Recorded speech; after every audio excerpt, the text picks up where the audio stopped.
बेटे और बहुओं के बीच भेदभाव। आप लोग सोचते होंगे कि बेटे और बहुओं के बीच भेदभाव। जी सही पढ़ा आपने। जमुना के 5 बेटे थे। पति एक कंपनी में नौकरी करते थे। पति की तनख्वाह कम थी। 5 बच्चों का पालन पोषण भी मुश्किल था। वैसे भी जमुना अपने माता पिता की आखिरी संतान थी। पिता बहुत बड़े वकील थे, पर अपनी पत्नी को कभी भी इज्जत नहीं देते थे।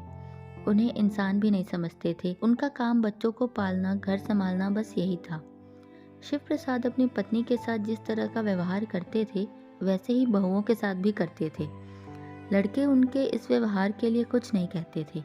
बहुएं मायके जाती थी तो उनके आने की तारीख भी पहले खुद तय कर दिया करते थे। एक बार बड़ी बहू उनके तय किए तारीख से एक दिन देर से घर आई थी। ससुर के हिसाब से बहुत बड़ी गलती थी। बड़ी बहू को छोड़ने के लिए आए उनके भाई के सामने उन्होंने बहू से उठक बैठक कराया। ऐसे माहौल में पली जमुना अपने पिता से यही सब सीख कर आई। जमुना की शादी हो गई थी, वह ससुराल पहुंच गई। उसने बचपन से पिता का व्यवहार माँ और भाभीियों के प्रति देखा था। वह उसके दिल में रह गया था। नई बहू थी इसलिए कुछ साल चुप रही, फिर अपने पति के साथ मिलकर अलग रहने लगी और धीरे धीरे पति को नचाने लगी। मायके से भाई भतीजे आए दिन आते रहते थे। 5 बच्चे किस तरह पल रहे थे। माँ के डर से बच्चे किसी भी वस्तु की मांग नहीं करते थे। बड़े बेटे ने बीएससी किया और बैंक में लग गया। दूसरे ने 10वीं के बाद पढ़ाई छोड़ दी, फिर भी पोर्ट में नौकरी पर लग गया। तीसरे ने 12वीं पास की और शिपयार्ड में नौकरी पर लग गया। चौथे बेटे की मृत्यु एक हादसे में हो गई। 5वां छोटा था। बड़े बेटे की शादी हुई, बहू आई। जमुना को तो खेलने के लिए खिलौना मिल गया था।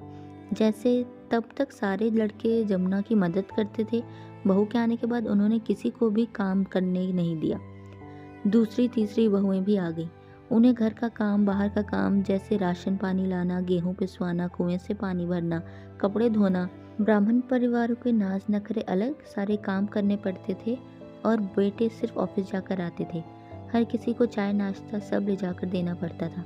अगर कोई बेटा भूल से कुछ करने भी आए तो बहुओं की शामत आ जाती थी। इतना सब करने के बाद भी बहुओं को गुस्सा तब आता था जब बेटों के जन्मदिन वे अच्छे से मनाती थी और बहुओं के जन्मदिन उन्हें कभी भी याद नहीं रहते। यही कहती थी वह, इतना काम कराना एक बाहर की लड़की जो अपने माता पिता की लाडली होती है, कहाँ तक सही है। बेटों का मुंह माँ के सामने नहीं खुलता था। खाना खाने बैठो तो तीनों की ऐसी बौछार होती थी कि हलक से एक निवाला नहीं उतरता था। ऐसा क्यों? तीसरी बहू तो न सह सकने के कारण घर से भाग गई। लोग उनके घर में लड़की देने के लिए हिचकिचाने लगे, लेकिन जमुना फिर भी नहीं सुधरी।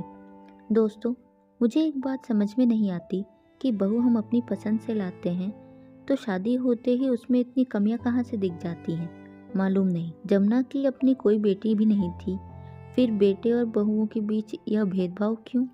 धन्यवाद दोस्तों, ये थी मेरी आज की कहानी। मुझे उम्मीद है आपको ये कहानी पसंद आई होगी और इससे आपको सीख मिली होगी। ऐसी और भी कहानियाँ सुनने के लिए आप मेरे चैनल को ज़रूर सब्सक्राइब करें और अपने दोस्तों में भी इसे शेयर करें। मैं आपसे मिलूंगी अपनी अगली वीडियो में। तब तक के लिए अपना ख्याल रखें। धन्यवाद।